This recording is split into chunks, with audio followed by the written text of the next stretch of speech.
주님의 말씀을 듣기를 원합니다.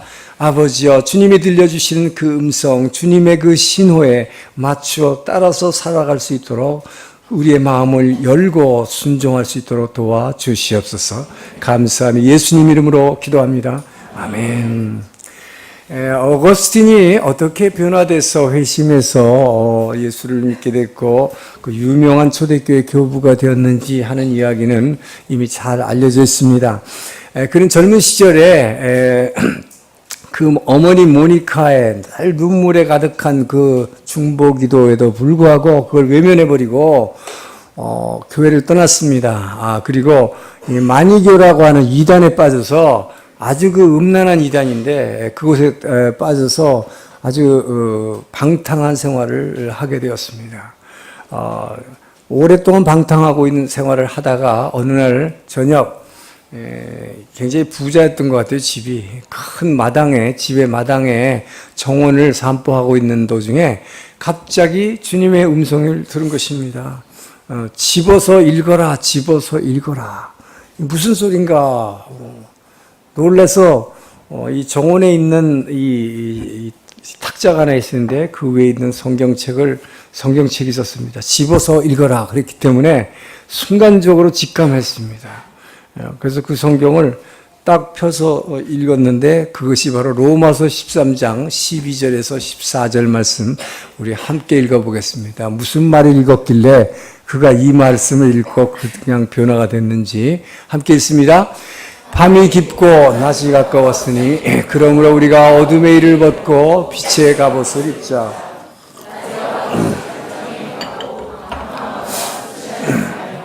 음란하거나 어색하지 말며 다투거나 시기하지 말고 오직 주 예수 그리스도로 옷 입고 정령을 위하여 육신의 일을 도모하지 말라. 이 말씀을 읽는 순간 그의 마음이 갑자기 팍 뜨거워졌습니다. 말씀이 가슴에 확 꽂힌 것이죠. 그래서 자기가 얼마나 엄청난 죄인인가. 여기에 보니까 방탕하고 술 취하지 말라고 그러고 뭐예요? 빛의 갑옷을 입고 낮에와 같이 단정히 행하라고 음란과 호색하지 마.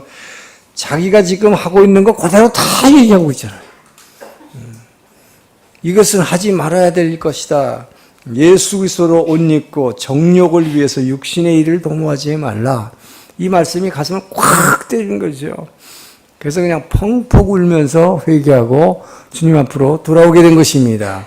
낮에와 이제 잠에서 깨어날 때가 됐다. 때가 이르렀다 하는 것을 깨달은 것입니다. 하나님의 때, 나를 향하신 주님의 때가 이미 임했다 하는 것을 깨달은 것이죠. 처음 예수를 믿었을 때는 너무 어려서 몰랐던 것입니다. 그러나 이제 이 말씀을 읽으면서 온전히 깨닫게 된 것이죠. 주님의 음성을 확실히 듣게 된 것입니다. 그래서 하나님의 구원의 때, 내게 진정한 구원의 때가 이미 임했구나. 지금 믿지 않으면 이 찬스를 놓치면 안 되겠구나. 그것을 깨닫는 순간 주님 앞으로 돌아왔던 것이죠. 여러분, 오늘 본문 여러분 읽었습니다. 무슨 내용입니까? 주님이 오병이어의 기적을 행했죠. 지난주에. 오병이어의 기적을 행하는 걸 보니까 예수님의 육신의 형제들, 예수님의 동생들입니다. 이 동생들은 아까 본문에 나왔잖아요. 야, 당신이 그렇게 엄청난 그 능력을 가지고 있어? 이런 기적을 행해?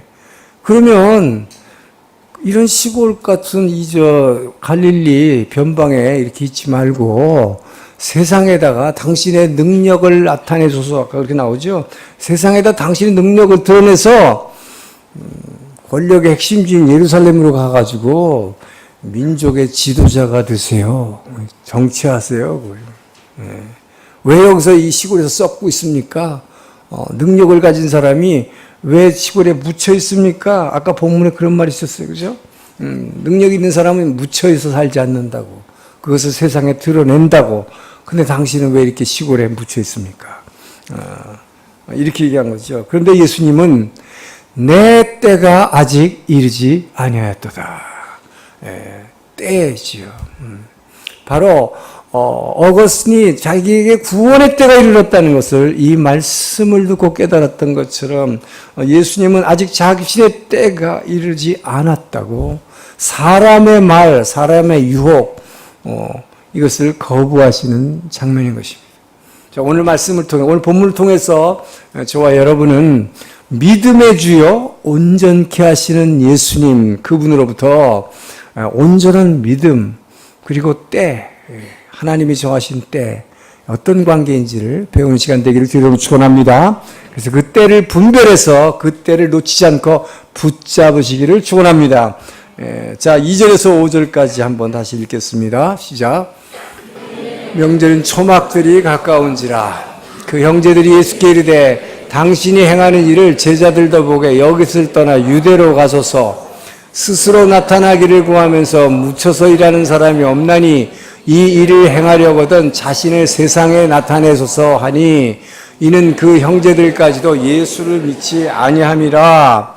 자, 첫 번째 메시지. 오늘은 이 두 가지 메시지를 나누려고 하는데요. 첫 번째 메시지는 믿음이라고 하는 것, 진정한 믿음이라는 것은 하나님의 신호에 맞추어서 움직이는 것이다.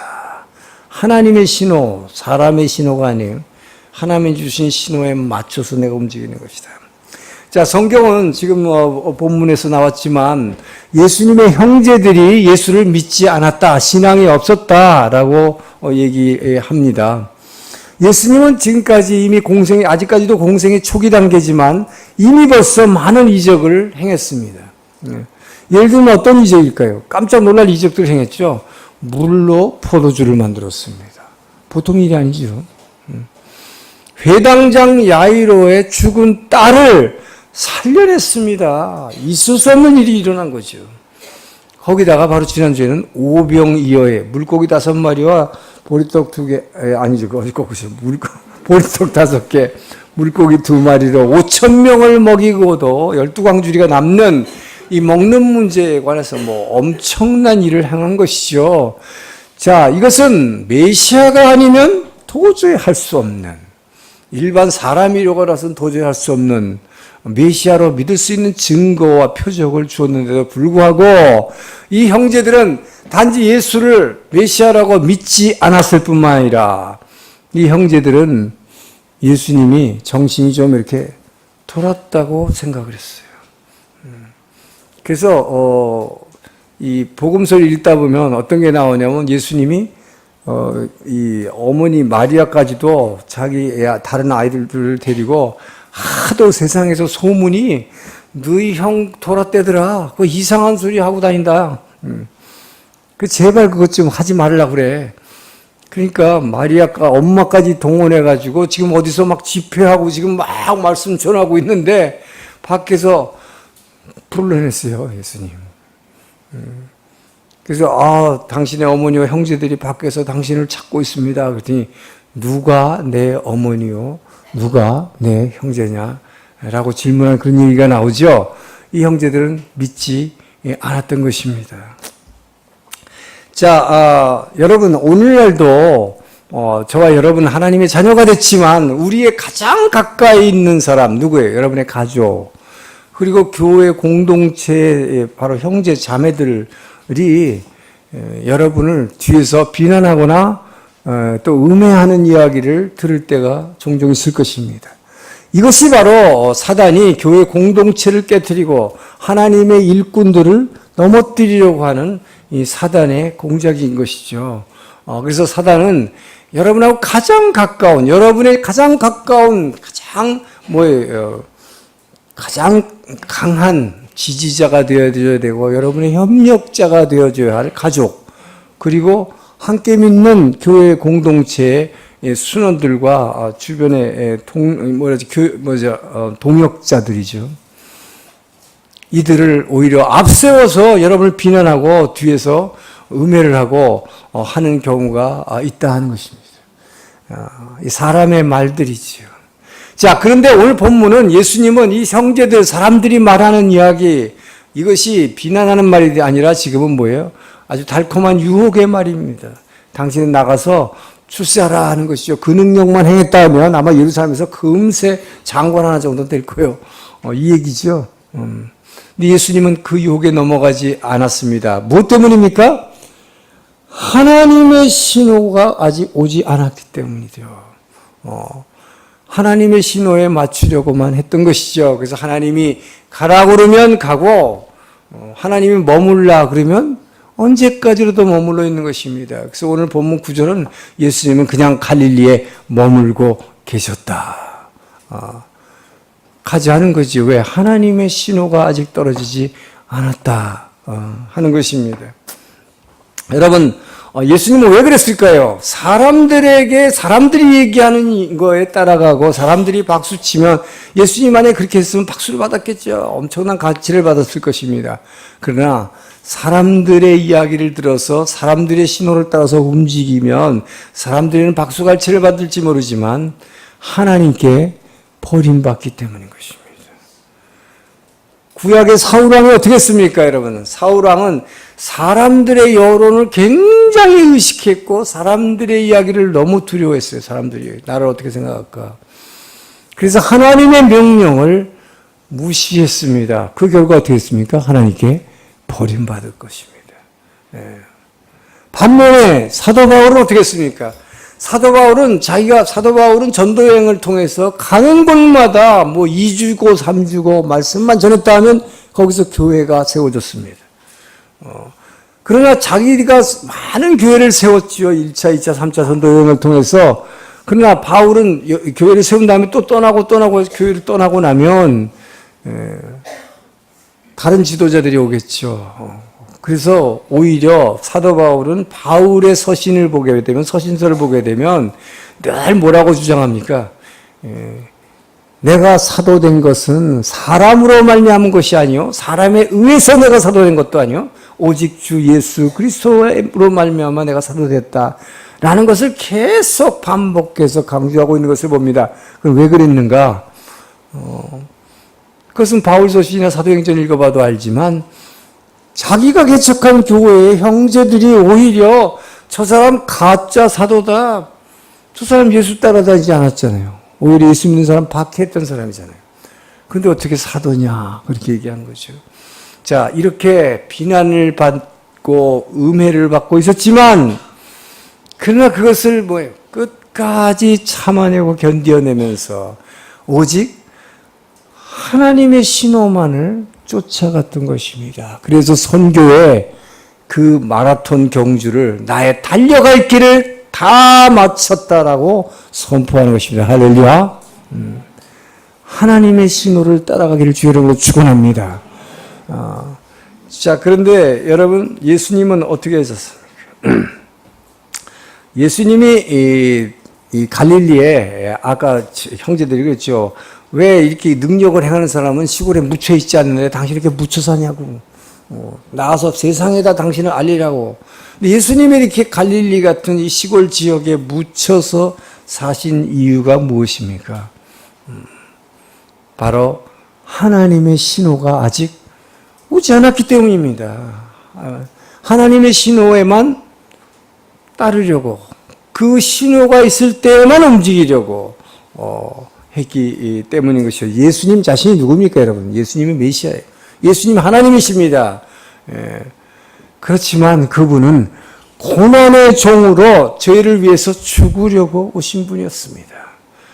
자신의 능력을 나타내서 지금 와와 해야 될 상황이 아니라는 거죠. 하나님의 신호는, 신호의 내용이 그게 아닌 것을 이미 알고 있었고, 아직 하나님이 이 갈릴리를 떠나다는 신호를 아직 아니신 것이죠. 그렇기 때문에 그분은 그곳에 머물렀던 것입니다. 여러분, 그분은 형제들은 세상에 나타나서 당신을 드러내세요. 그 기적을 한번 행해보세요. 금세 뭐가 될 겁니다. 지도자가 될 거예요. 왕이 될 거예요. 그런데 예수님이 이것을 거부한 것은 하나님의 그 신호의 내용은 무엇입니까?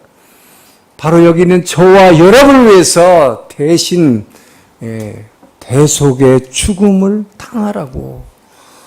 이것이 그분에게 주어진 신호의 내용이었기 때문이었습니다. 그렇기 때문에 그분은 그렇게 나가가지고 막 와와 해서는 안 되는 것이었죠. 오직 하나님의 신호 거기에만 나는 맞춰서 움직이겠다. 이것입니다. 자, 그런데 한편으로 여러분 예수님을 자신의 육신의 단지 육신의 형이다 라고만 생각하고 이분을 메시아로 인정 안 하고 믿지 않았던 형제들 언제 변화됐습니까? 이들이 언제 물과 성령으로 거듭났습니까? 예수님이 십자가에서 죽으시고 부활하신 후에 제자들도 만나주시고 부활하신 예수님이 8번 나타나셨는데 그 중에 한 번은 예수님의 자기의 육신의 형제들에게 나타내셨다 그랬습니다. 바로 부활하신 예수님이 이 야고보를 만나주셨고 유다를 만나주셨을 때에 이들이 변화된 거예요. 전 여러분들이 부활하신 주님을 만나기를 축원합니다. 그럼 이 사람들처럼 변화돼요. 그래서 야고보가 어떻게 변하죠? 야고보가요. 그래서 초대교회 예루살렘 초대교회의 감독이 됐습니다. 저는 참 놀라운 것은요. 여러분 12제자 중에 수지제자가는 베드로가 초대교회의 초대 감독이 되어야 할 거라고 상식적으로 그렇게 생각했는데 성경을 읽다가 깜짝 놀란 것은 초대교회 예루살렘에서 처음으로 이 초대교회 그 지도자 회의를 할 때 보면 이제 바울도 거기에 불려 나오는데 그 교회의 제일 높은 담임 목사님이 주임 목사님이 야고보였더라고요. 그래서 야고보가 모든 회의에 진행을 하고 이 결정 내용을 공포하는 것을 보게 됩니다. 그래서 옛날에도 뭐죠? 친족의 힘이 셌구나. 베드로보다 셌네. 야고보가 초대 담임 목사님을 했어요. 그뿐만 아니라 바로 그 야고보는 자기가 옛날에 그 예수님을 몰랐는데 예수님을 믿고 나니까 그 예수님이 평소에 살아있을 때 행했던 모든 일들을 기억을 한 거죠. 제일 잘 알겠죠. 옆에서 봤으니까. 그래서 야고보가 바로 야고보서를 쓰면서 야고보서의 핵심이 뭡니까? 행함이 없는 믿음, 입술로만 믿습니다. 이거 소용없다는 거죠. 나는 마음속으로만 믿습니다. 소용없다는 거죠. 그 말씀대로 따라서 행하는 그 믿음 아닌 거는 죽은 믿음이다. 이렇게 얘기를 한 것입니다. 네. 너무나 잘 알기 때문에, 자기 형을 봐왔기 때문이죠. 예. 자, 그리고 이 야고보는 바로 네로 황제 때에 순교를 당했습니다. 그리고 그 또 동생 유다라는 동생이 있었어요. 가룟 유다가 아닙니다. 이 유다는 바로 유다서, 성경의 신약의 유다서를 쓴 유다입니다.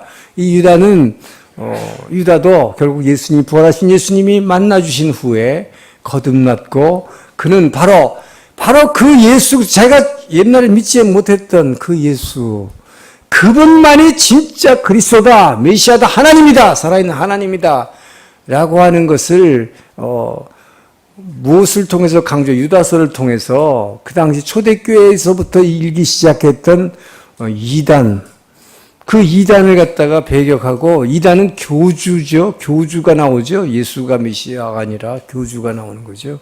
예. 그래서 그 이단을 배격하고 경고하는 유다서를 남겼죠. 자, 이렇게 여러분은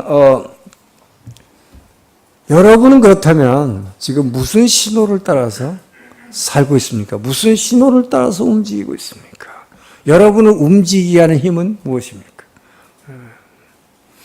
이스라엘 백성은 40년 동안의 광야 생활, 40년을 광야를 걸으면서 무엇을 따라 움직이는 훈련했습니까? 구름 기둥과 불 기둥입니다. 이것은 훈련을 통해서 구름 기둥과 불 기둥을 따라가는 훈련을 한 거예요.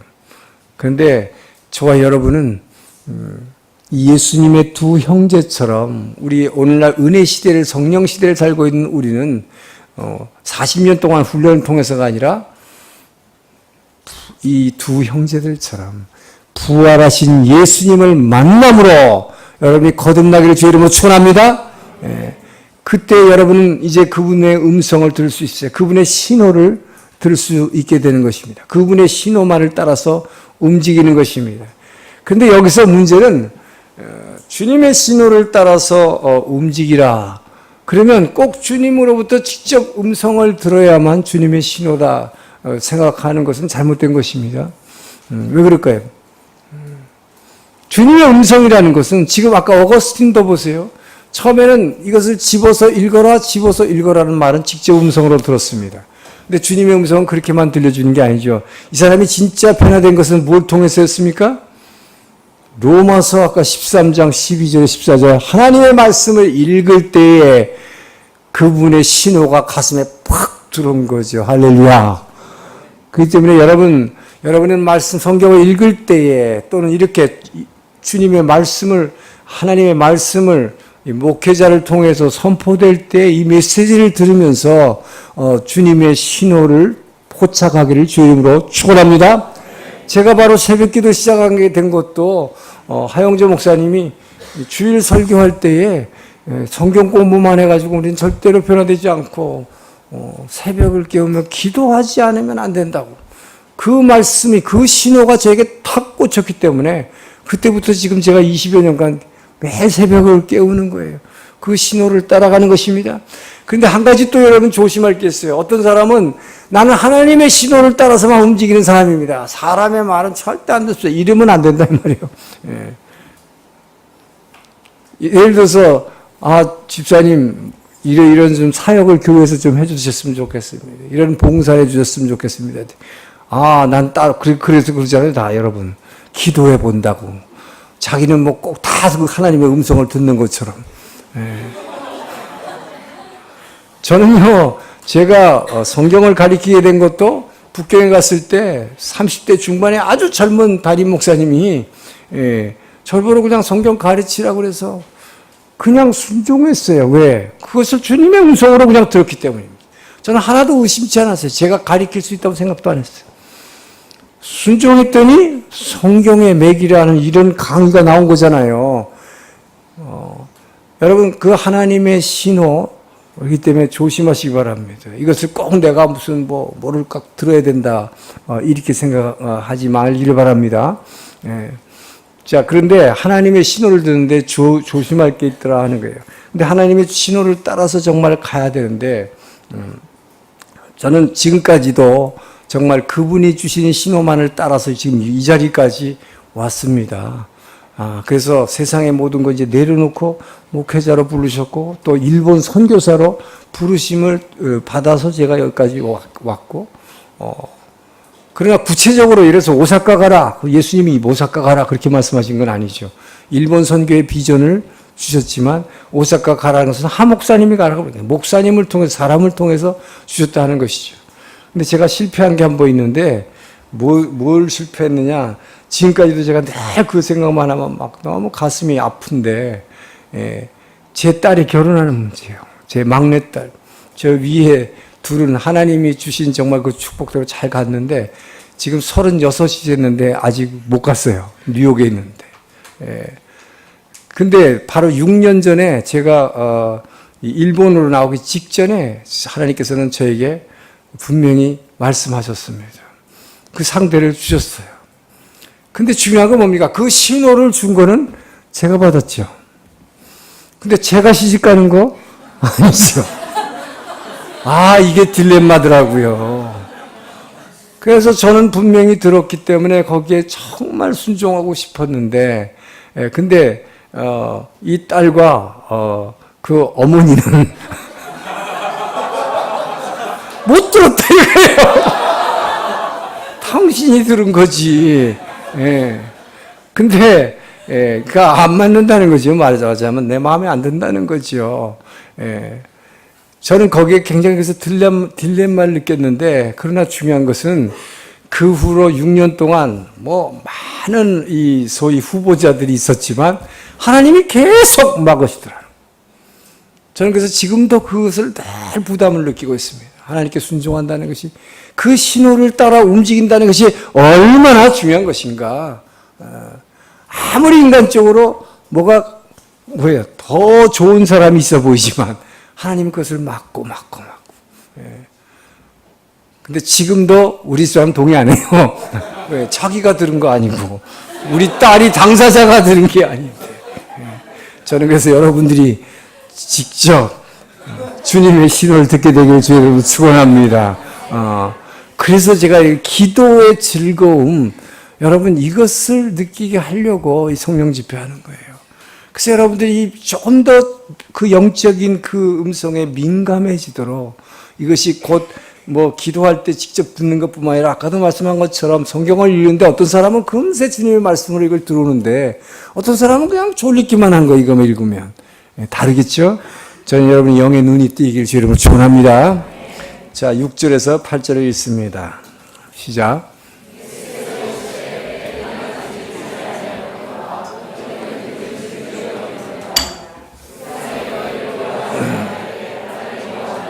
이는 내가 세상의 일들을 악하다고 증언함이라.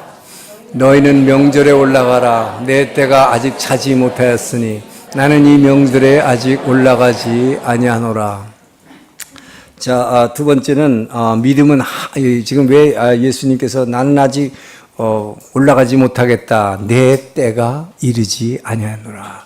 지금 6절에서 말씀하시고 8절에서 두 번씩이나 강조해서 내 때가 이르지 아니했다. 자, 두 번째 중요한 것은 믿음이라는 건 뭐냐? 하나님의 때를 분별하는 것이다. 그래서 하나님의 때를 놓치지 않고 붙잡는 것이다 하는 것입니다. 제가 아까 말씀드린 것도 저는 그래서 그 때를 놓쳤다고 생각하고 있는 거예요, 지금. 근데 하나님의 때를 분별해야 된다 하는 것입니다. 여러분, 성경은 세상의 모든 일에 하나님이 정하신 시기와 때가 있다고 성경은 말합니다. 전도서 3장 1절에서 4절을 읽습니다. 시작. 천하만사가 다 때가 있나니 날 때가 있고 죽을 때가 있으며 심을 때가 있고 심은 것을 뽑을 때가 있으며 죽일 때가 있고 치료할 때가 있으며 헐 때가 있고 세울 때가 있으며 울 때가 있고 웃을 때가 있으며 슬퍼할 때가 있고 춤출 때가 있으며 그 얘기는 뭡니까? 그렇기 때문에 우리는 때를 잘 포착해서 분별해서 그 때를 놓치지 않고 붙잡아야 된다. 이 얘기를 지금 하고 있는 것이죠.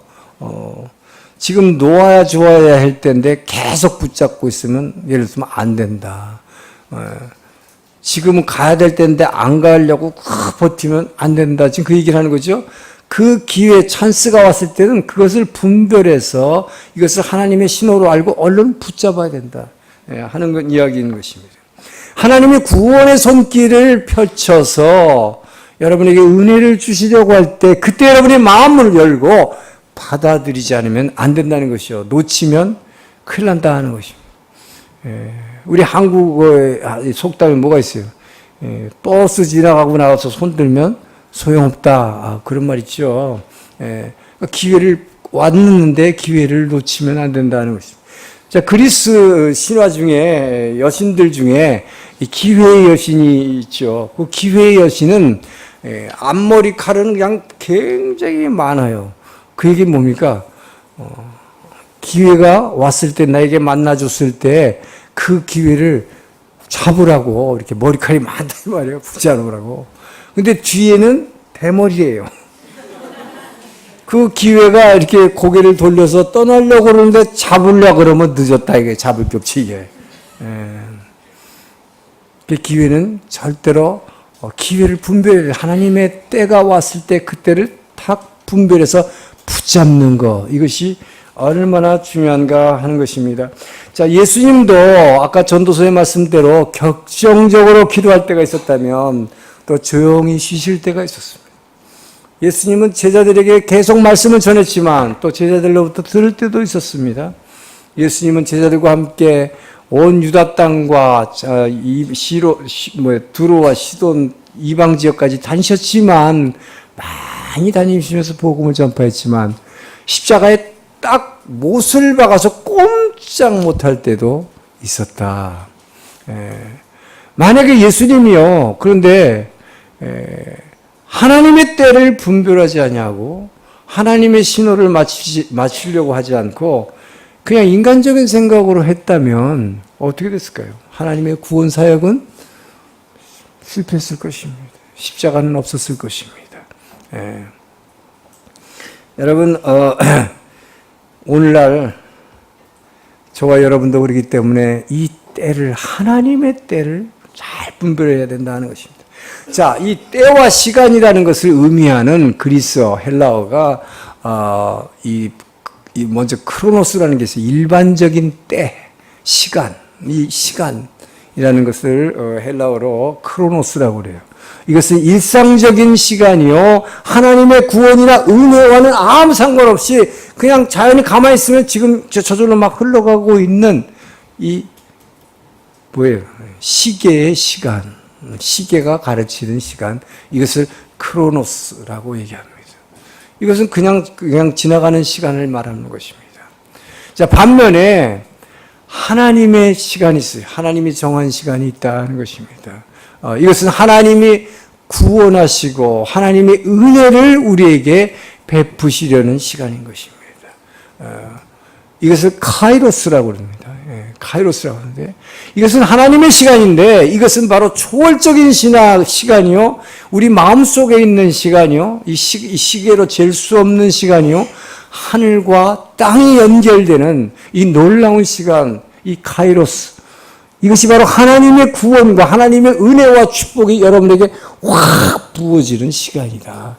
근데 이것은 우리의 의사와는 아무 상관없이 하나님이 결정하시는 시간이다. 그렇기 때문에 우리가 요때 요게 필요한데요, 그리고 우리가 붙잡으려 해도 붙잡을 수 없는 시간, 하나님이 그때가 되었을 때 주시는 시간, 이것을 카이로스라고 하는 거예요.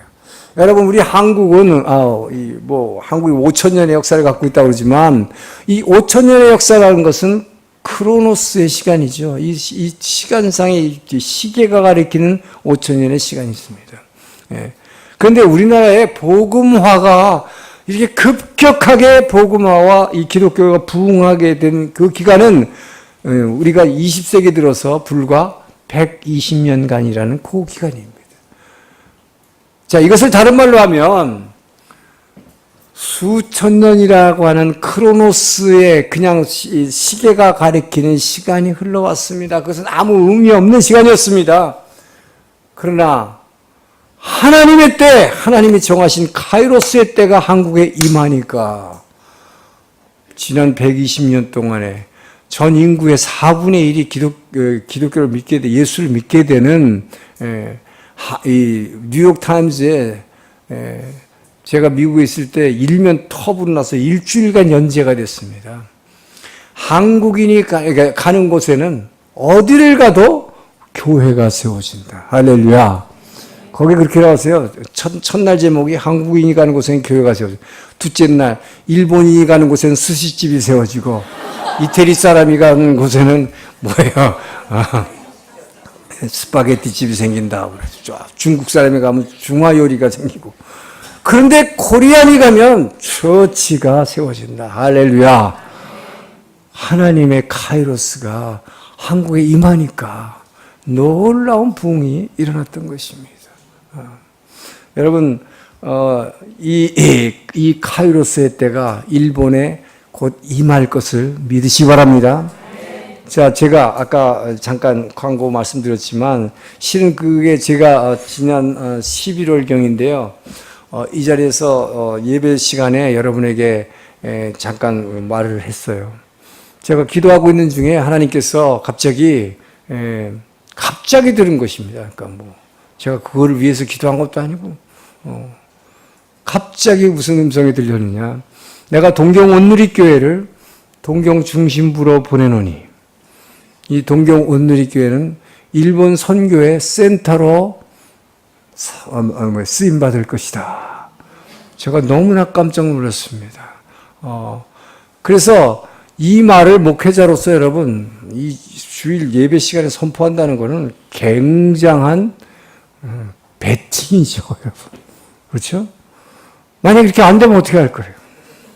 제가 얼마나 망신을 당합니까? 그런데 놀랍게도 그날 제가 그 얘기를 한 것은 설교하는 중에 그냥 성령께서 너는 입을 열어 말하라 그랬어요. 그렇기 때문에 제가 그냥 얘기를 해버렸어요.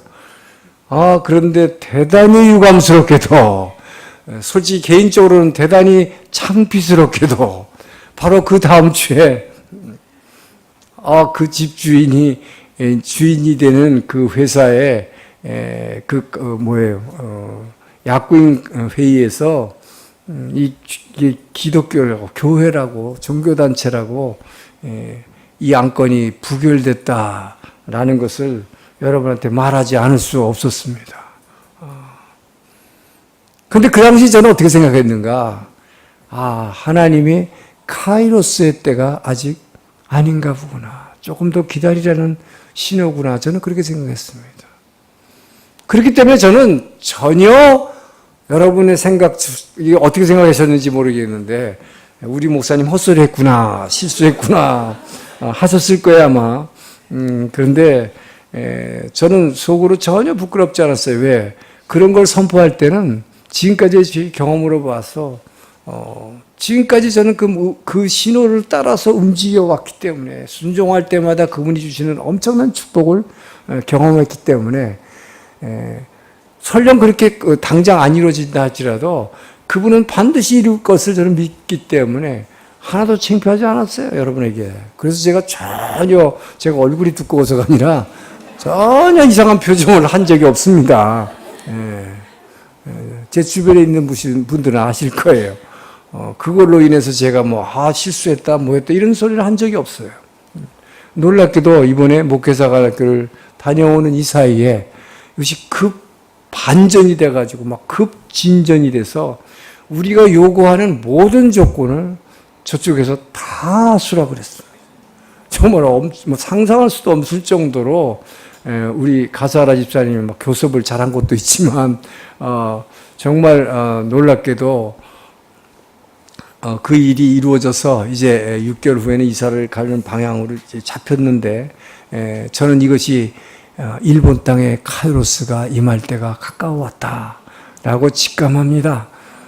그렇기 때문에 여러분, 우리가 일본 성도를 한 사람을 전도해서 이 교회에 정착시키는 것이 얼마나 힘든가. 그래서 여러분들 참 힘들다고 생각하시겠지만 저도 지금까지 일본에서 한 5년간 사역하면서 정말로 이것이 힘들다고 생각하고 있지만, 그러나 중요한 것은 하나님이 한국에 주셨던 그 카이로스의 때가 이 일본 땅에 다가오고 있다. 할렐루야.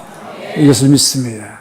그때가 되면 우리가 알 수 없이, 이것은 우리의 생각과 우리의 의도와는 상관없이 하나님께서 구원과 은혜를 베푸시려고 한다면 이때가 임할 때는 폭발적으로 주님 앞에 나올 것입니다.